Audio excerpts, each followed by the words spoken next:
Hi friends, ఇవాల్టి video వచ్చేసి ఏంటంటే చూడండి, నేను రేపటికి ప్లానింగ్ చేసుకుంటూ నేను ఈరోజు కుట్టినవి చూయించుకుంటూ నేనైతే షాప్ పెట్టాలంటే అసలు ఏం కావాలి, ఏమేమి ఉండాలి, ఖచ్చితంగా షాప్ పెట్టాలనుకుంటే ఒక టైలర్కి ఏమేమి అవసరం అవుతాయి, ఏమేమి ఉండాలి, ఎలా ఎలా మెయింటైన్ చేయాలనేది అయితే చెప్తాను. చూడండి, గత 6 సంవత్సరాలుగా నేను చేస్తున్నదే మీకు చూపిస్తాను. చూడండి, ఫస్ట్గానే షాప్ పెట్టాలని అనుకుంటే మాత్రం ఖచ్చితంగా మనకు ఫస్ట్ టాలెంట్ ఉండాలి. మనం షాప్ పెట్టే వాళ్ళకి ఎలా అయినా స్టిచ్ చేసి ఇవ్వగలగాలి. కస్టమర్కి సాటిస్ఫాక్షన్ చేసేటట్టుగా ప్రతిదీ స్టిచ్ చేసేటట్టు ఉండాలండి. అడిగింది ప్రతి ఒక్కటి స్టిచ్ చేయాలి. టైం పంచువాలిటీ, మెయిన్గా టైం పంచువాలిటీ ఉండాలి. టైంకి రావాలి. రోజు షాప్ అనేది ఓపెన్ ఉండాలి. ఎప్పుడు క్లోజ్ చేయకూడదు, ఓపెన్ ఉండాలి. ఈరోజు ఇచ్చి మధ్యాహ్నం ఇచ్చి రాత్రికి కావాలంటే కుట్టివ్వాలి. ఎప్పుడు వచ్చే కస్టమర్ వచ్చేసి గంటల బ్లౌజ్ కావాలంటే కూడా కుట్టివ్వడానికి రెడీగా ఉంటేనే షాప్ పెట్టాలండి. అంటే ఇవన్నీ ఉండాలన్నమాట. ఇంత టాలెంట్ ఉంటేనే షాప్ పెట్టాలి. అలాగే స్ట్రెస్ అనేది ఎక్కువగా ఉంటుందన్నమాట. ఆ స్ట్రెస్తో హెల్త్ పాడుగా అవ్వకుండా మెయింటైన్ చేసుకునే టాలెంట్ అయితే ఉండాలండి. ఖచ్చితంగా మీకు టాలెంట్ అంటూ ఉంటే చిన్నగా స్టార్ట్ చేస్తే ఖచ్చితంగా ఒక తొందరలోనే, నాకు తెలిసి మీరు కరెక్ట్గా టాలెంట్ ఉంది, మేము చేయగలము, మేము పెట్టగలము, నేను కుట్టివ్వగలను అనే టాలెంట్ మీకుంటే మాత్రం సక్సెస్ అనేది చాలా తొందరగా వస్తుందండి. ఇంకా ఏదో పెట్టాను టైంపాస్కి, పెట్టాలని పెట్టాను, బట్టలు తీసుకుంటాను పక్కన పెట్టేస్తాను, ఒక కస్టమర్ని 10 సార్లు షాప్కి తిప్పుకుంటానంటే మాత్రం కరెక్ట్ కాదు. తిప్పుకుంటాం, ఎవరమైనా కూడా టైలర్స్ని కొన్నిసార్లు అబద్ధాలు ఆడాల్సి వస్తుంది. కాకపోతే ఖచ్చితంగా టైంకి ఇవ్వాలండి. ఎప్పుడో ఒకసారి అలా చేస్తే బాగుంటుంది, కానీ ఎప్పుడు అలా చేస్తే బాగుండదు. ఇంకా మెయిన్ విషయానికి వస్తే ఏమేమి ఉండాలి అంటే, మంచి కండిషన్ ఉన్న మిషన్ ఒకటి ఉండాలండి. ఖచ్చితంగా పీకో మిషన్ కంపల్సరీగా ఉండాలి.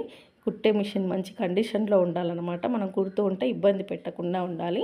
అలాగే మీరు ఎవరికైనా నేర్పించాలి, వర్క్ ఎవరికైనా ఇవ్వాలి, కస్టమర్ని పెట్టుకొని వర్క్ చేయించాలంటే మాత్రం మీరు షాప్ పెట్టాలంటే దగ్గర 2-3 మిషన్స్ అయితే ఖచ్చితంగా ఉండాలి. ఫస్ట్ ఒక మిషన్తో స్టార్ట్ చేసిన మళ్ళీ తొందరలోనే కొనాల్సి వస్తుందన్నమాట. షాప్ పర్పస్కి అయితే పెద్ద మిషన్ తీసుకోవడం బెటర్ నన్ను అడిగితే.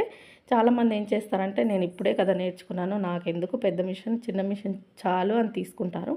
మీరు బయటి వాళ్ళు స్టిచ్ చేయము, అవి మాత్రమే స్టిచ్ చేసుకుంటాము, ఎలాంటి షాప్ పెట్టే ఒపీనియన్ మాకు లేదు అన్నప్పుడు మాత్రం మీరు చిన్న మిషన్కి వెళ్ళిపోవచ్చండి. లేదు నేను ఇంట్లోనే స్టిచ్చింగ్ చేస్తాను, షాప్ పెట్టను, వచ్చిన గిరాకీ ఏదో రోజు 2-3 కుట్టుకుంటానంటే చిన్న మిషన్ కాకుండా చిన్నదానికంటే ఇంకొంచెం పెద్ద మిషన్ ఉంటుంది, అంటే లింక్ మోడల్లో ఉంటుందన్నమాట. ఆ మిషన్ తీసుకోవడం బెటర్. అది కూడా కరెంట్ మోటార్కి నడుస్తుంది. లేదు మేము షాప్ పెడతాము, ఖచ్చితంగా షాప్ రన్ చేస్తాము, మేము షాప్ పెట్టాలని ఇంట్రెస్ట్ ఉంది, నేను వర్క్ చేయగలను అంటే మాత్రం మీరు జాక్ మిషన్కి హ్యాపీగా వెళ్ళిపోవచ్చు అండి. చాలా బాగుంటుంది. కుట్టితే కొద్ది కుట్టాలనిపించే మిషన్ అండి జాక్ మిషన్. పెద్ద మిషన్ అయితే, జాక్ అనే కాదు, పెద్ద మిషన్ ఏదైనా మీ ఇష్టం. ఇంకా అది జాక్ అయితే అసలు నిజంగా చాలా బాగుందనమాట. సూపర్గా ఉంది. నేను ఇన్ని రోజులు తీసుకోకుండా చాలా పొరపాటు చేశాను అనిపిస్తుంది. సౌండ్ రాదు, ఇరిటేటింగ్ ఉండదు, చాలా స్మూత్గా వచ్చేస్తుంది. కుడుతుంటే ఇంకొకటి కుడితే బాగుండు అన్నట్టు ఇంట్రెస్ట్ తెప్పిస్తుంది అనమాట. మీరు షాప్ పెట్టాలనుకునే వాళ్ళు ఆ మిషన్కి వెళ్ళిపోవచ్చు. మీకు అనుభవం ఉండాలి ఫస్ట్. మేము ఇప్పుడే నేర్చుకున్నాం, ఇప్పుడే షాప్ పెడతామంటే కుదరదండి. మీకు కొంచెం అనుభవం ఉంది, మేము గత 2-3 సంవత్సరాల నుంచి ఇంట్లో వర్క్ చేస్తున్నాం, పెట్టాలనుకుంటున్నాం, బయట వాళ్ళవి కుట్టాలంటే భయంగా ఉందనే వాళ్ళకి చెప్తున్నాను. మీరు పర్ఫెక్ట్గా కుడతామంటే ఫస్ట్ ఏరియా మంచిగా ఉండాలన్నమాట. మీరు పెట్టే ఏరియా పబ్లిక్ ఎక్కువగా తిరిగే ఏరియా అయితే తొందరగా క్లిక్ అవుతుంది. ఇంకొక విషయం ఏంటంటే, లేడీస్ ఏదైనా బిజినెస్ స్టార్ట్ చేస్తారంటే తొందరగా క్లిక్ అవుతారండి. అది ఇంకా మన లేడీసే మనని పాపులర్ చేసేస్తారనమాట.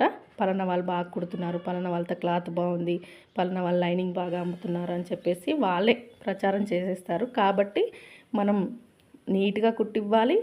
ఏదైనా అమ్మాలంటే క్వాలిటీ మెయింటైన్ చేయాలి. టైం పంచువాలిటీ అనేది ఖచ్చితంగా ఉండాలి. టైంకి ఇవ్వాలి, టైంకి రావాలి. చూడండి, ఇంకా ఇవన్నీ ఉంటే మాత్రం మీరు ఈజీగా సింపుల్గా షాప్ అయితే పెట్టి స్టార్ట్ చేయొచ్చండి. ఓన్లీ ఒక 2 మిషన్స్ వేసుకొని స్టార్ట్ చేసిన, కొన్ని లైనింగ్ పీసులు తెచ్చిపెట్టుకొని చిన్నగా స్టార్ట్ చేసిన తర్వాత మీరు చేస్తుంటారు కదా, వచ్చిన అమౌంట్ అనేది వేరే వేరే వేరే అవసరాలకు వాడుకోకుండా కొన్ని రోజుల వరకు దాంట్లోనే, ఇప్పుడు ఒక 10,000 స్టాక్ తెచ్చారో, మీరు ఇంకొక 5,000 అమ్మారనుకోండి, దానిలోంచి 5,000 మళ్ళీ స్టాకే తీసుకురావాలి. ఏది అడుగుతున్నారు, పబ్లిక్ ఏది అడుగుతున్నారు, ఏది తీసుకురావాలి, ఏదైతే సేల్ అవుతుంది అని తీసుకొచ్చి పెట్టాలి. కానీ ఏది పడితే అది తీసుకొచ్చి పెట్టామనుకోండి, ఎవరో ఒక్కరొచ్చి ఏదో అడుగుతారు, తీసుకొచ్చి పెట్టండి నేను తీసుకెళ్తానని. మనం తీసుకొచ్చి పెట్టిన తర్వాత వాళ్ళు రారు, అది అక్కడే దుమ్ము పట్టి పాడైపోతుంది అనమాట. రెగ్యులర్గా రన్ అయ్యే ఐటమ్స్ పెట్టుకొని అమ్ముకుంటూ వర్క్ చేసుకోవచ్చు అనమాట. ఇప్పుడు నేనేంటంటే ఇంతకుముందు నేను లేడీస్ కార్నర్ పెట్టానండి. మా దగ్గర ఫుల్ కాంపిటీషన్. ఒక షాప్ నడుస్తుందంటే 10 షాపులు పుట్టుకొస్తాయి కదా, అలాగే జరిగిందనమాట. ఇంకా నేను పెట్టిన తర్వాత ఓన్లీ పక్కనే ఒక 4 షాపులు అయితే అయ్యాయండి. జనాలు ఎలా ఉంటారు, ఏది కొత్తగా షాప్ కనిపిస్తుందో అక్కడికే వెళ్తుంటారు కదా. ఇంకా నేను చూశాననమాట. ఒక సంవత్సరం వరకు చూసి దీంట్లో ఏది నా దగ్గర ఎక్కువగా సేల్ అవుతుంది, ఏది సేల్ అవ్వట్లేదు, ఏది తీసుకురావాలి, ఏది తీసుకురాకూడదు అని చెప్పేసి పోన్ ఐటమ్ ఆపేసాను. ఇంకా తేవడం బ్యాంగిల్స్ అమ్మేదాన్ని బ్యాంగిల్స్ మొత్తం టోటల్గా ఆపేసానండి. చాలా నష్టం వస్తుంది, లాభం ఉంటుంది, నష్టం ఉంటుంది. అంటే ట్రాన్స్పోర్ట్లో వేస్తాం కదా, సగం పగిలిపోయి వస్తాయి, కొన్ని డిజైన్స్ మిగిలిపోతాయి, ఒకే సైజు వెళ్తుంది, ఒక సైజు వెళ్ళదు, అలా ఉంటుందన్నమాట. మిగిలిన స్టాక్ని ఎక్కడ పెట్టుకోవాలో అర్థం కాదు, ఏం చేయాలో అర్థం కాదు. ఇంకా దాన్ని ఆపేద్దాం వద్దు ఇంకా అని చెప్పేసి బ్యాంగిల్స్ మొత్తం ఆపేసానండి. కొన్ని చిన్న ఐటమ్స్ ఆపేసానమాట. ఇవి వద్దు, ఇంకా ఏది సేలింగ్ తక్కువగా ఉంది వద్దని చెప్పేసి ఆపేసి ఓన్లీ పీకో ఫాల్స్, పెట్టికోట్స్, శారీస్ కూడా తక్కువగా అమ్ముతాను, మరి ఎక్కువగా ఏం తీసుకున్నాను. సీజన్లో అంటే నా దగ్గరకు వచ్చేవాళ్ళు, నా దగ్గర స్టిచ్చింగ్ చేయించుకునే వాళ్ళు కనిపిస్తే నచ్చుతాయి కదా, నేను తీసుకొచ్చానంటే ఖచ్చితంగా నా దగ్గర తీసుకున్నారంటే మళ్ళీ కంపల్సరీగా వస్తారండి. అంటే నేను క్వాలిటీ మెయింటైన్ చేస్తాను ఖచ్చితంగా. లైనింగ్ విషయంలో కానీ, ఫాల్ విషయంలో కానీ, శారీ విషయంలో కానీ క్వాలిటీ ఉంటేనే తీసుకొస్తానమాట. అంటే కొంచెం బెటర్గా ఉంటేనే తెస్తాను. మరీ లో క్వాలిటీ తెచ్చేసి ఇప్పటికి అమ్మేసుకున్నాం కదా అనేటట్టు కాదు. వాళ్ళకి తీసుకునేటప్పుడు రేట్ ఇంతనా అనిపించవచ్చు, కానీ తీసుకెళ్ళిన తర్వాత ఆ చీరను చూసిన తర్వాత నిజంగా అసలు నాకు కూడా ఒక్కొక్కసారి మిగిలవండి, అలా వెళ్ళిపోతాయి అన్నమాట. నా దగ్గరికి వచ్చేవాళ్ళు అలా ఉంటారనమాట, తీసుకుంటారు, ఖచ్చితంగా తీసుకుంటారు, బాగుంటుంది అనే నమ్మకం అనమాట. ఇంకా అలా నమ్మకం ఏర్పరచుకోవాలి, క్వాలిటీ ఇవ్వాలి. మీరు రేట్ తీసుకున్నా పర్వాలేదు, క్వాలిటీ ఇచ్చారనుకోండి నెక్స్ట్ టైం నమ్మకం. నా దగ్గర పెద్దవాళ్ళు ఉంటారు కదా, 80 ఇయర్స్ అంటే కొంచెం ముసలి వాళ్ళు, 50 ఇయర్స్ అబవ్ వాళ్ళు ప్లెయిన్ బ్లౌజులు వేస్తారు, వాళ్ళు కలంకారీ కాటన్ బ్లౌజులు వేస్తారు. అవి అయితే పిచ్చిగా అమ్ముడుపోతాయండి. ఏంటంటే వాళ్ళకి తెలుసు కలర్ పోకుండా మంచి క్లాత్ తీసుకొచ్చి అమ్ముతుందని చెప్పేసి బాగా వస్తారనమాట. వచ్చి తీసుకొని స్టిచ్చింగ్ చేయించుకొని తీసుకెళ్తారు. అలాంటి వాళ్ళు కూడా వస్తారనమాట. మీ దగ్గర వెళ్తే నాకు కలర్ పోదు, బాగుంటుందని చెప్పేసి వాళ్ళకు ఒక నమ్మకం. అలాగే క్వాలిటీ మెయింటైన్ చేస్తేనే తొందరగా క్లిక్ అవుతామన్నమాట. క్వాలిటీ ఇవ్వకపోతే ఫస్ట్ వస్తారు, తీసుకెళ్తారు, మళ్ళీ నెక్స్ట్ టైం వచ్చినప్పుడు క్వాలిటీ లేదు, ఏం బాగాలేదు అని చెప్పేసి వెళ్ళిపోతారనమాట. అలా కాకుండా క్వాలిటీ మెయింటైన్ చేయాలి. నేనైతే ఈ ప్రస్తుతానికైతే నేను సేల్ చేస్తుంది కొన్ని శారీసేనండి, ఎక్కువగా కాదు. కొన్ని శారీస్, లైనింగ్స్, అన్ని కలర్స్ లైనింగ్స్, ఫీకో ఫాల్స్, వచ్చేసి థ్రెడ్స్, మిషన్కి సంబంధించినవన్నీ, అన్ని సీజర్స్, ఫాల్స్, ఇలాంటివన్నీ టైలరింగ్కి సంబంధించిన ప్రతి ఒక్కటి, మార్కర్ దగ్గర నుంచి సింగిల్ పాదం దగ్గర నుంచి ప్రతిదీ సేల్ చేస్తాను. చాలామందికి తెలుసు అనమాట, ఇక్కడికి వెళ్తే ఈ వస్తువు దొరుకుతుందని చెప్పేసి ఖచ్చితంగా వస్తారు. ఎందుకంటే నేను చేసేది నాకు రిలేటెడ్గా, నేను టైలరింగ్ చేస్తాను కాబట్టి ఖచ్చితంగా దొరుకుతుందని చెప్పేసి వస్తారు. లైనింగ్స్కి వస్తారండి. ఇంకా ఇలా చిన్నగా దీన్ని పెద్దగా చేయొచ్చు కదా, ఇంకా బాగా నీట్గా పెట్టచ్చు కదా, ఫాల్ సీలింగ్ అని చేసి అంటే లేదు, నాకు నడుస్తుంది, ఇలాగే నడిపించుకుంటాను. ఎందుకు చెప్పండి, ఇంకా నాకు ఈ విధంగా నడుస్తుంది కాబట్టి ఇదే విధంగా నడిపించుకుంటూ వస్తున్నాను.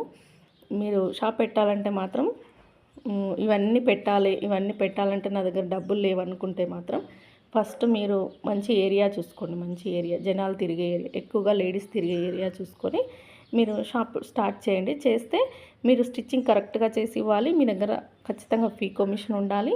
ఓవర్లాక్ మిషన్ ఉండాలంటే అవసరం లేదండి, మనం ఏరియాని బట్టి ఉంటుంది అది. ఖచ్చితంగా ఉండాలనేం లేదు, ఫినిషింగ్ నీట్గా ఇస్తే ఇదే సరిపోతుందనమాట. కాబట్టి మిషన్ కంపల్సరీగా మిషన్స్ అయితే 2 ఉండాలి. మీరు ఎవరికైనా నేర్పించాలంటే ఇంకో మిషన్ ఎక్స్ట్రాగా ఉండాలి. వర్కర్ని పెట్టుకోవాలంటే కూడా ఎక్స్ట్రా మిషన్స్ అయితే ఉండాలి.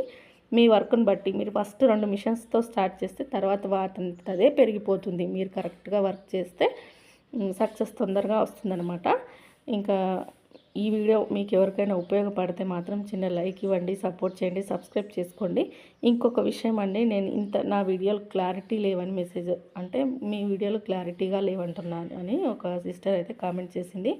ఆ కామెంట్ చూసినప్పటి నుంచి నాకు అంటే తీసుకోవాలి, సబ్స్క్రైబర్ చెప్పిన విషయాన్ని కూడా తీసుకునే గుణం నా దగ్గర ఉంది, మార్చుకునే మెంటాలిటీ ఉంది. దాన్ని పట్టుకొని లాక్ చేస్తూ వీడియో తీయడం అలాంటిది ఏమీ లేదండి. కాకపోతే క్లారిటీ లేదనేది మాత్రం నేను తీసుకోలేను. ఎందుకంటే ఫుల్ క్లారిటీగా చూస్తున్నారు కదా ఎంత వెళ్తుందో, 2 డోర్స్ ఓపెన్ చేసి వీడియో చేస్తానన్నమాట. అక్కడ లైట్ వేస్తాను. కాకపోతే నేను కట్ చేసేదానికి చెప్పేదానికి ఏమైనా సింక్ అవ్వట్లేదేమో అని అనుకుంటున్నాను. అదేమైనా కట్ చేసేటప్పుడు కటింగ్ వీడియోలు చూస్తే అలా సింక్ అవ్వట్లేదు, మీరు చెప్పేది కటింగ్ చేసేది కొంచెం వేరేగా ఉందంటే మాత్రం చెప్పండి, మార్చుకుంటాను. కానీ క్లారిటీ లేదని ఉందో. నా ఛానల్ వచ్చేసి మాధురి టెక్ వరల్డ్ ఉంటుంది కదా, ఆ మేడం అయితే చెక్ చేసి చూసి చెప్పారండి, చాలా బాగుందని చెప్పేసి. ఏ రిమార్కులు లేవన్నమాట, చాలా క్లారిటీగా ఉన్నాయి, వీడియోస్ అన్నీ కరెక్ట్గా ఉన్నాయని చెప్పింది.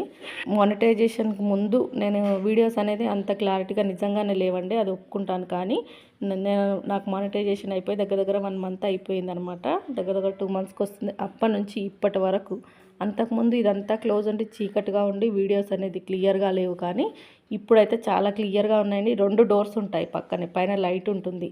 కాకపోతే నేను కట్ చేసేది చెప్పేది సింక్ అవ్వకపోతే చెప్పండి, నేను డైరెక్ట్గా వాయిస్ ఇచ్చి వీడియో చేయొచ్చు. కానీ 2 సైడ్స్ మెయిన్ రోడ్స్ ఉంటాయన్నమాట, వెహికల్స్ వస్తూ ఉంటాయి, కస్టమర్స్ వస్తూ ఉంటారు, ఆటోస్ బండ్లు తిరుగుతూనే ఉంటాయి, సౌండ్స్ వస్తూనే ఉంటాయి. అలాగా నేను కొన్ని అలాంటివే వీడియోలు షార్ట్ వీడియోస్ పెట్టడం వల్ల నన్ను డిలీట్ చేయాల్సి వచ్చింది. మానిటైజేషన్ టైంలో డిలీట్ చేయాల్సి వచ్చిందనమాట. మేడం వచ్చేసి చూసి, మీ ఎక్స్ప్లెనేషన్ బాగుంది, మీరు బాగా మాట్లాడుతున్నారు, బాగా చెప్తున్నారు, కానీ ఈ సౌండ్స్ ఎక్కువగా ఉన్నాయి, చుట్టూ ఉన్న నాయిసెస్ ఉన్నాయి, అవి లేని టైంలో మీరు ఫస్ట్ వీడియో తీసి తర్వాత వాయిస్ ఇవ్వండి అని చెప్పింది కదా, అప్పటి నుంచి అలాగే చేస్తున్నాను. ఎందుకు అర్థం కావట్లేదు, నేను చెప్పేది కరెక్ట్గానే చెప్తానండి, మీరు కొంచెం చూడండి.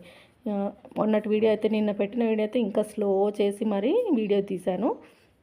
ప్రతిదీ వివరంగా చెప్తానండి, ప్రతిదీ చెక్ చేసుకొని బ్లౌజ్ కుట్టాలని చెప్తాను.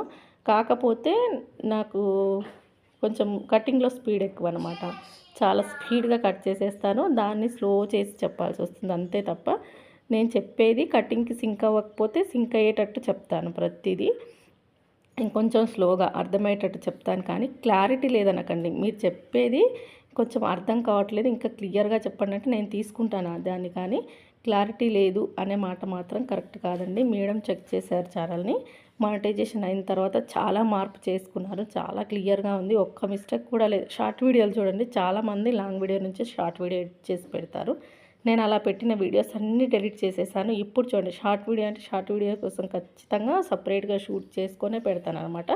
ప్రతిదీ ఒక మిస్టేక్ కూడా లేకుండా మెయింటైన్ చేస్తున్నాను. కాబట్టి క్లారిటీ లేదనే విషయం మాత్రం చెప్పకండి, ఏదైనా ఇంకా చెప్పే విధానం మార్చుకోండి, ఈ విధంగా చెప్పండి అంటే మాత్రం ఖచ్చితంగా మార్చుకుంటాను. ఆ ఒక్క మాట వెనక్కి లాగుతుందనమాట రాత్రి నుంచి నాకు ఆ కామెంట్ వచ్చినప్పటి నుంచి. కాబట్టి మీరు అలా చెప్పరనే అనుకుంటున్నాను. అంటే క్లారిటీ ఉంది, కంపల్సరీగా కెమెరా క్లారిటీ ఉంది, వెలుతురు అనేది బాగా ఉంది. కాకపోతే చెప్పే విధానం ఏమైనా మార్చుకోవాలి, ఇంకా క్లియర్గా చెప్పాలంటే చెప్తాను. మొన్న ఇంకొక కామెంట్ వచ్చింది, ఏమనంటే మీరు నేర్పించాలనుకుంటే ఇంకా క్లియర్గా చెప్పండి, బాగా చెప్తున్నారని. అది తీసుకుంటాను నేను 100%, మీరు చెప్పింది ఖచ్చితంగా తీసుకుంటాను. ఆ వీడియో అలా చెప్పిన తర్వాత ఎంబడే ఇంకొక వీడియో అయితే పెట్టానండి నేను, అంటే క్లియర్గా తీసి పెట్టాను అనమాట. వాళ్ళు చూస్తుంటారు, ఇంకా అంతకే సైలెంట్ అయిపోతారు, అంటే నేను మార్చుకున్నాను కాబట్టి వాళ్ళకి అర్థమైపోతుంది. ఇంకొక కామెంట్ వచ్చింది, మీరు కట్ చేసేటప్పుడు వాయిస్ ఇవ్వండి, తర్వాత ఇవ్వద్దు ప్లీజ్ అని చెప్పేసి, అర్థం అవ్వట్లేదని. కానీ నేను ఇవ్వలేను అలా, ఇలాగే ఇస్తాను, కానీ క్లియర్గానే ఇస్తానండి, ఇంకొంచెం స్లోగా ఇవ్వడానికి ప్రయత్నిస్తాను. క్లారిటీ లేదనే విషయం మాత్రం నేను తీసుకోవట్లేదు. అంత టెక్ వరల్డ్ ఛానల్ వాళ్ళే చూసి చెక్ చేసి క్లారిటీగా ఉందని చెప్పారు కాబట్టి నేను తీసుకోలేను అనమాట. నేను చూస్తే కూడా వేరే ఫోన్లో చూస్తే కూడా చాలా క్లియర్గా ఉంది, క్లారిటీగా ఉంది, ఎందుకు ఇలా అన్నారనిపించింది అంతే, ఇంక అంతకు మించి లేదు. నేను కామెంట్స్ గురించి వీడియోలు చేయాలని ఎప్పుడు అనుకోలేదు, ఇక మీదట కూడా అనుకోను. ఈ వీడియో కనుక మీకు ఉపయోగపడితే చిన్న లైక్ చేసి వెళ్ళండి, సపోర్ట్ చేయండి, సబ్స్క్రైబ్ చేసుకోండి ఛానల్ని. వీడియో చూస్తున్న అందరికీ థ్యాంక్ యూ సో మచ్.